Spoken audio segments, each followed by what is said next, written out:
Qala Syekh radhiyallahu anhu, jadi saya menyatakan man dawama 'alaiha sab'an indan naumi, barang siapa membiasakan membaca sebelum tidur 7 kali, ya. Man dawama 'alaiha sab'an indan naumi, membaca 7 kali sebelum tidur berarti punya wudu tidurnya. Bajunya bersih suci, tempatnya bersih suci. Ya, jadi kalau tidur bersama anak kecil ngompol jangan baca Jawharatul Kamal. Jadi kalau mau yang benar baca Jawharatul Kamal, tempat tidurnya suci. Wa ala taharatin kamilatin, ya, dengan suci yang sempurna, punya wudu, ya, tidak punya hadas besar. Wa firashin tahirin, dan juga tempat tidurnya suci. Yaron Nabi sallallahu alaihi wasallam, maka orang tersebut akan bermimpi Kanjeng Nabi sallallahu alaihi wasallam. Jadi kalau ingin mimpi Nabi, ya tidurnya ya cuma kalau harus sendiri kan. Ya, bagaimana? Ya, terutama yang sudah punya keluarga, ya selesaikan dulu tugasnya. Habis itu bersuci sempurna, ya ambil tempat suci tersendiri di kamar tersendiri. Makanya penting ini.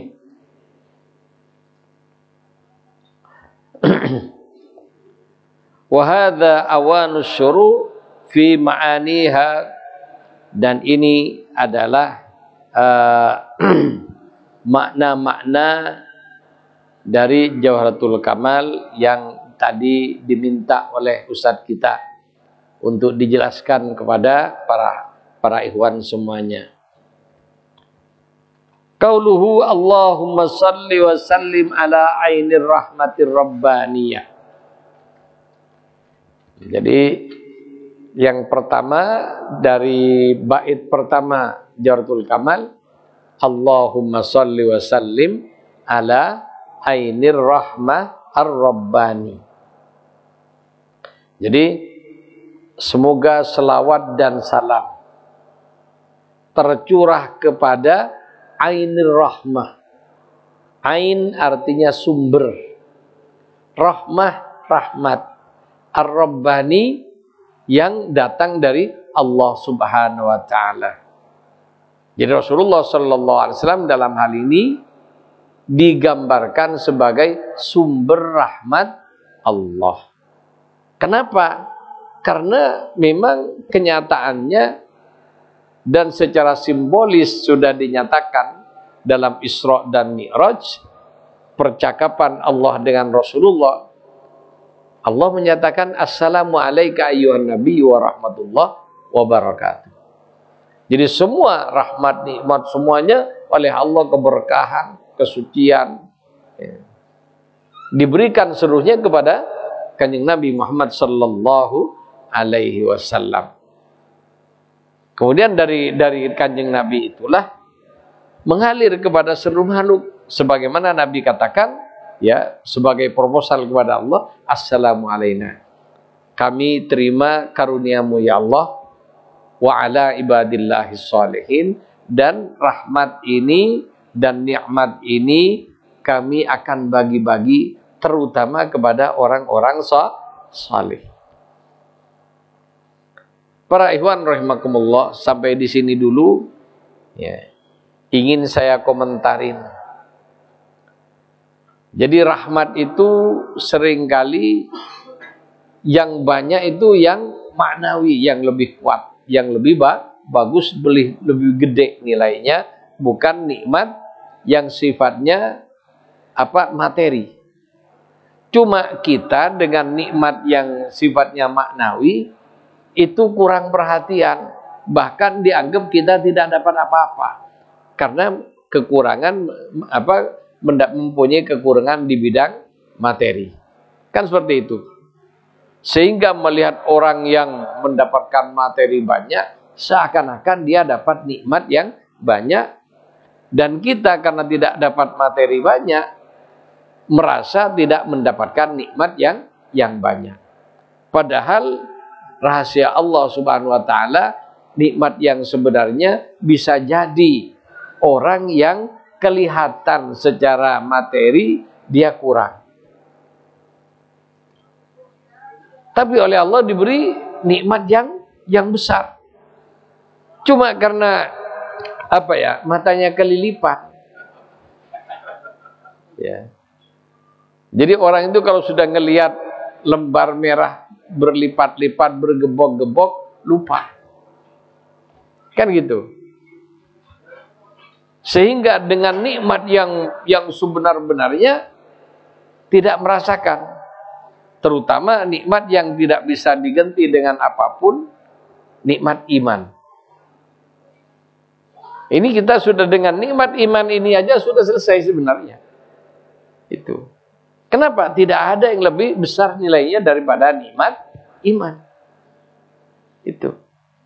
Lah ada orang yang duitnya banyak tidak diberi iman yang kuat. Itu. Ini salah satu contohnya. Salah satu contohnya. Coba hitung orang yang rumahnya gede-gede, yang kaya, yang datang ke mushola. Lebih banyak mana? Orang miskin dengan orang kaya yang datang ke mushola. Itu. Hah? Ya, coba kalau dihitung prosentasenya, karena ini cerita teman saya di Jakarta Pusat, ada masjid yang megah, yaitu Masjid Sunda Kelapa, masjid gede. Tapi kalau subuh bisa dihitung jari jamaahnya, tidak sampai satu baris. Masjid segede itu. Kenapa? Ya kanan kirinya rumah-rumah gede, rumah-rumah elit. Itu. Bandingkan dengan masjid yang di sekitarnya orang-orang awam, orang-orang biasa. Bisa jadi penuh. Nah ini. Kenapa? Seringkali harta kekayaan itu menghambat, menjadi hijab dengan iman, dan juga menjadi hijab seakan-akan kalau keluar rumah nanti bahaya dengan dirinya. Sehingga tanpa terasa orang itu ketika sudah kaya itu memenjarakan dirinya. Coba orang yang tidak punya duit, jualan kebab pinggir jalan, khawatir dia, kan enggak kan? Enggak khawatir. Yang di bawah yang jualan kebab, yang tidur di pinggir jalan, enggak ada orang ganggu. Coba orang pakai Rolex, jangankan tidur, berjalan saja sudah bahaya. Itu. Ini salah satu bentuk nikmat Allah yang tanpa kita sadari kita mendapatkan nikmat yang gede, tapi karena terhijab oleh pandangan nikmat itu harus berbentuk materi, maka nikmat maknawi ini tidak kelihatan. Ya termasuk juga kita diberi nikmat sehat, bisa datang ke zawiyah, bisa datang ke masjid, sholat berjamaah. Lah itu nikmat yang membawa kita dekat dengan Allah Subhanahu wa ta'ala. Itu. Coba yang punya jabatan. Kemudian ketika dia sudah mendapatkan tugas, tidak sempat datang ke masjid. Tidak sempat ini, tidak sempat ini. Sholatnya pun juga di ruang kerjanya. Sudah kerja lagi, sudah kerja lagi. Coba enak mana? Yang dimakan sepiring juga sama. Iya kan? Malah bisa banyak, kayak kita ini lebih banyak makannya daripada mereka.